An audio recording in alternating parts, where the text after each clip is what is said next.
안녕하세요. 시사발전소 한진입니다. 자, 국민의힘 윤석열 후보와 신천지의 유착 의혹에 대한 이야기를 좀 해보도록 하죠. 자, 어제자 노컷뉴스에서 또 단독 보도를 했어요. 윤석열 캠프에서 이 국민의힘의 전신이었던 정당부터 해가지고 윤석열 캠프에 이르기까지 정말 오랫동안 소통을 해왔을 것으로 지목되는 인물이 새롭게 등장을 했습니다. 자, 관련된 내용 기사로 함께 보시면서 이야기를 나눠보도록 하겠습니다. 기사 보시죠. 자, 단독 윤석열 캠프 조직 총괄 이영수 회장 10년 전부터 신천지 탈퇴자 관리를 했다라는 제목의 기사입니다. 자, 이영수 회장 그늘 속 실세라는 유명세답게요. 17대 대선 한나라당 유세본부장도 했고요. 18대 대선 새누리당 직능 총괄본부장을 맡기도 했습니다. 19대 대선 자유한국당 중앙선대위 총괄본부장, 유세지원 특별본부장을 지내기도 했습니다. 그리고 이번 20대 대선에서는 국민의힘 윤석열 캠프 조직 통합단장을 맡고 있죠. 자, 국민의힘의 전신이던 당에서 조직 관리를 꾸준히 맡아왔던 이영수 회장, 2012년 12월 16일 대선을 사흘 남겨두고서 신천지 간부, 그 당시 간부 출신이었던 탈퇴자 A씨를 만났다라고 합니다. 하필 2012년은 신천지와 정치권의 유착 의혹이 연이어 터져나왔던 해라고 하죠. 2007년 대선 당시 신천지 대외활동 협조 안내문, 이것을 전국의 12개 지파에 하달해서 한나라당 특별당원을 가입을 지시한 사실도 드러났고요. 12월 대선을 며칠 앞두고는 신천지 수석장로 황모 씨가 새누리당에서 활동한 사실이 드러나서 새누리당 신천지 연루설이 정치 쟁점으로 떠오르던 시기였습니다. 신천지 탈퇴자 A씨, 얼마 전 또 다른 신천지 탈퇴자가 신천지에서 국민의힘 당원 가입을 지시했다라는 양심 보도를 접하고 본인도 이제 폭로를 또 이어서 했다라고 하는 것이죠. 자신이 이영수 회장과 함께 찍은 사진과 명함, 이영수 회장의 자필로 보이는 10년 전 확인서를 보여줍니다. 자, 이렇게 두 사람이 함께 찍은 사진과 그리고 확인서죠. 이영수, 상기는 신천지 소속이었던 A씨와 상의하여 정의구현 차원의 신천지 문제를 처리함에 있어 최대한의 협조하여 처리할 것을 확인해 드리는 바입니다. 2012년 12월 16일 확인자 이영수. 자, 이 만남은 이영수 회장 측에서 지인을 통해서 만나자고 해서 성사가 됐다고 합니다. 그래서 A씨는 2012년 12월 16일에 이영수 회장을 만나게 된 거죠. 신천지 문제를 해결해보자라고 하는 생각에 신천지에서 겪은 일들을 다 이야기했다고 합니다. 그리고 나서 A씨는 이영수 회장의 확답을 받기 위해서 위에서 보는 것과 같은 확인서를 받게 된 거죠. 자, A씨는 이영수 회장과 1시간 넘게 많은 이야기를 나눴다라고 당시의 상황을 이야기합니다. 그리고 이영수 회장과 만난 이후에는 당시 박근혜 대통령 후보 중앙선대위 관계자들을 연달아 만나기도 했고요. 친박 중심에 있었던 유정복 의원, 서병수 의원, 이승옥 특보, 김일도 특보, 이들을 차례로 만났다라고 합니다. 모두 하나같이 신천지 문제를 잘 해결해 볼 테니까 도와달라라는 식으로 이야기를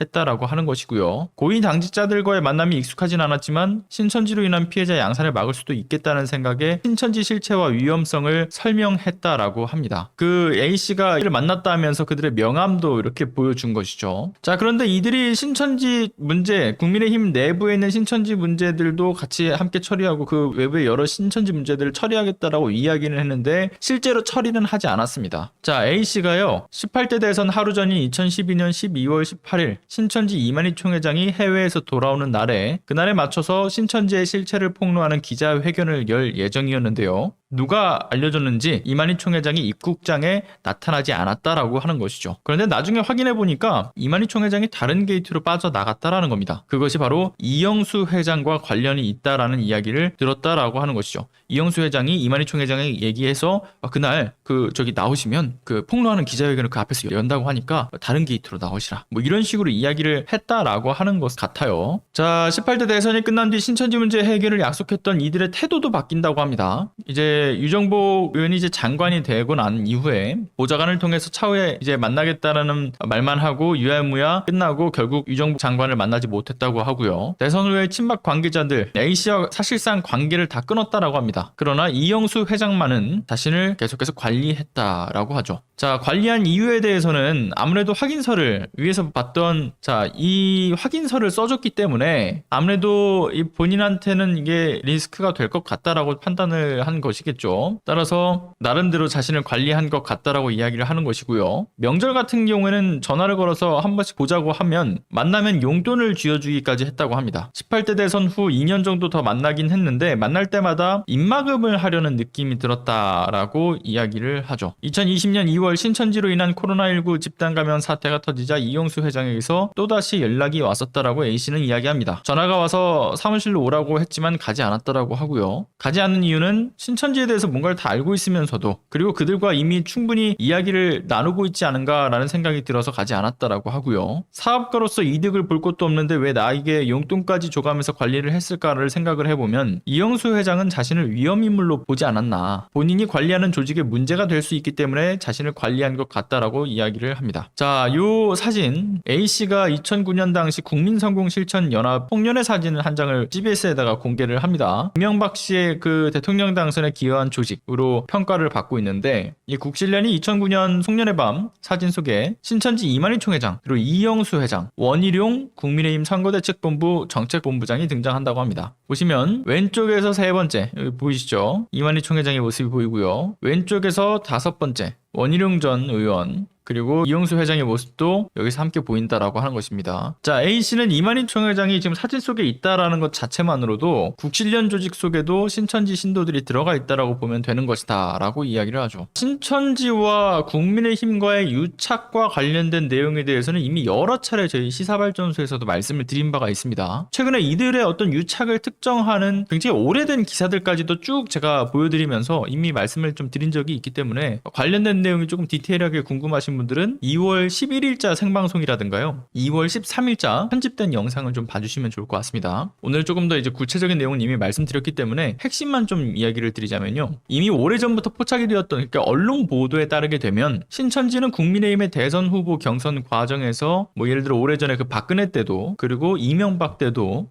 이 당시에 이 신천지가 개입을 했다라고 하는 신천지 관계자들의 폭로가 있었고요. 그 밖에 국민의힘의 어떤 당대표 선거에서 특정 후보를 지원하는 내용과 관련해서 단순 폭로만이 아니라 내부 문건까지도 언론들을 통해서 보도가 된 적이 있었죠. 자, 심지어는 국민의힘의 전신이던 새누리당의 당명 신천지의 새 세상이라고 하는 의미와 같죠. 그리고 그 당시에는 당내에서 종교적 의미가 좀 강하다, 그래서 새누리는 좀 아닌 것 같다, 그러한 반발이 있었다는 것 역시도 논란이 된 바가 있었고요. 자, 그렇게 이번 노컷뉴스의 단독 보도 역시 이 국민의힘이라고 하는 정당이 오랜 이 정당사에서도 꽤나 오랫동안 신천지와 한 배를 타고 움직였다라고 하는 것을 입증해주고 있는 상황에서 또다시 확실한 폭로가 이어진 거죠. 자, 새롭게 드러난 것은 앞서 기사에서 보신 것처럼 신천지를 돕고 있다라고 의심되는 인물, 이 인물이 또 윤석열 캠프에 소속되어 있다라고 하는 거잖아요. 물론 이미 이 신천지가 지난 윤석열 후보가 신천지의 방해 혐의에 대한 그 압수수색을 하는 데 있어서 윤석열 후보가 이걸 막아세워줌으로써 이만희 총회장이 어떤 보훈적 의미로 신천지 신도들을 동원해서 국민의힘 내부 경선 과정에 윤석열 후보를 지원했고 지금도 여전히 윤석열 후보를 돕고 있다라는 이야기가 나왔던 만큼 사실 이번 소식이 크게 놀랍지는 않습니다. 심지어는 국민의힘의 홍준표 의원마저도 이 사실을 알고 있었다라고 인정을 해버리기도 했죠. 다만 자칫 국민의힘의 오랜 역사가 신천지와 엮여 있다, 뭐 이 자체만으로도 굉장히 심각한 문제지만 이게 다가 아니라는 게 중요합니다. 그러니까 꾸준히 그냥 유착되어 있던 국민의힘 역사에서 그냥 윤석열 후보가 들어왔고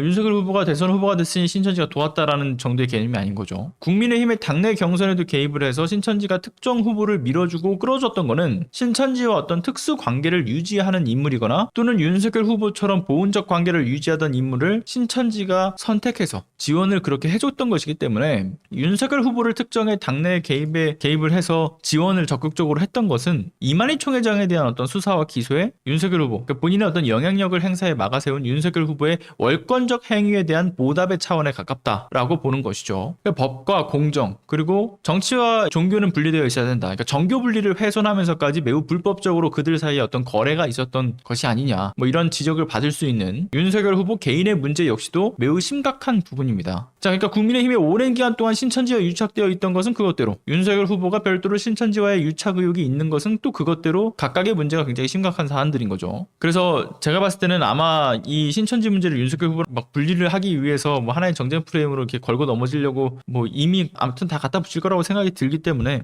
개별 사안 자체가 굉장히 중요하고 심각한 문제다라는 것을 다시 한번 강조를 드리는 거고요. 특히나 윤석열 후보가 그리고 또 이제 이만희 총회장을 지난 그 방역 위반 문제에서 봐준 것 때문에 신천지가 도운 것 아니냐, 뭐 이런 의혹만이 지금 있는 게 아니죠. 무엇보다 최근에 이제 열린공감TV에서 지금 제기한 의혹들이 뭡니까? 윤석열 후보가 신천지와 지금 이 시점보다 훨씬 더 오래전부터 그들이 특수 관계였을 가능성을 의심할 만한 의혹을 지금 제기하고 있지 않습니까? 첫 번째는 윤석열 후보의 40년 지기 친구면서 그 삼부토건 조남욱 회장의 일정표에서 자주 등장하는 그 황하영 동부전기 산업의 사장. 그 사장의 집을 열린공감TV가 취재를 해서 딱 가보니까 우편함에 신천지 신도들만 받는 하늘샘물이라고 하는 그 소식지가 우편함에 꽂혀 있었다라고 하는 것도 등장을 했고요. 두 번째, 윤석열 장군 최은순 씨의 그 첫 번째 내연남, 그 내연남에 따르게 되면 최은순 씨가 운영하던 그 모텔 이름이 왜 뉴월드라고 하는 모텔이지 않았습니까? 근데 내연남의 경우에는 주변에 저기 버드나무도 많고 하니까 우리 좀 한글 이름으로 좀 지어보자, 뭐 이렇게 추천을 했는데 최은순 씨는 아니다, 뉴월드라고 짓자, 그렇게 고집을 해서 결국 뉴월드라고 결정이 됐는데, 하필이면 뉴월드가 새누리당의 그 새누리처럼 결국 이 신천지와 의미가 같죠. 새 세상. 이 새 세상을 뜻한다는 점에서도 지적이 됩니다. 그리고 여기에 플러스해서 당시 최은순 씨가 이제 그 다니던 교회가 있었는데, 송파구에 해당 교회 신도들 역시도 상당수가 신천지화된 사실에 대한 제보가 있었다라는 것도 있고요. 그리고 세 번째, 윤석열 후보와 김건희 씨랑 그 인연이 지속되고 또 아주 오래전부터 건진법사 그리고 해우 스님 뭐 이들을 통해서 일광 조계종으로 좀 연결되는 그 인연들이 있지 않습니까? 자, 그런데 그 일광 조계종의 승려들 역시도 신천지 행사에 참여한 그러한 증거도 이제 열린공감TV가 확보하고 있다라고 전해지고 있죠. 자, 그러니까 아마 노컷 뉴스였을 거예요. 이것도 2016년인가 2018년 아마 사이에서 그 나왔던 보도였던 것을 기억을 하는데, 그 당시에 CBS가 확보한 그 문건과 그 당시 신천지 관계자의 폭로에 따르게 되면 행정부, 입법부, 사법부, 심지어는 언론까지, 뭐 교육계까지 각계각층에서 신천지의 영향력이 닿아 있다라는 보도도 있었습니다. 그러니까 그 신천지가 그들을 회유하고 뭐 어떤 뭐 뇌물을 찔러넣고 해서 하는 것이 아니라 신천지 신도들이 그 각계각층에 들어가 있는 경우도 있고, 또는 신천지의 어떤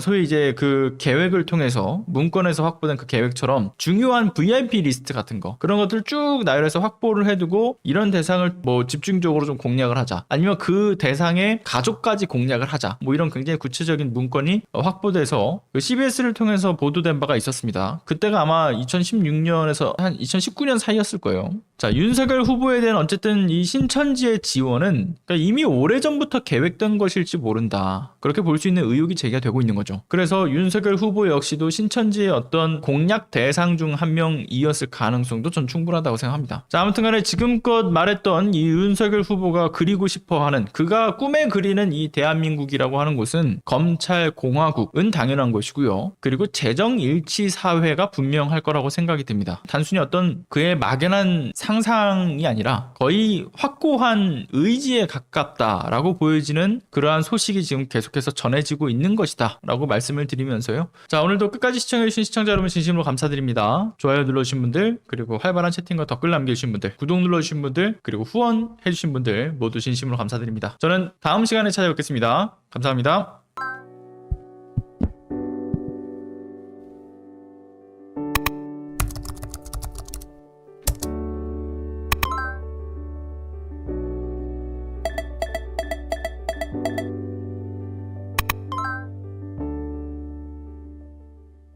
안녕하세요. 시사발전소 소장 한지입니다. 시사발전소는 진실을 찾는 민주언론으로서의 역할을 다하기 위해서 다양한 방법으로 활동을 이어나가고 있습니다.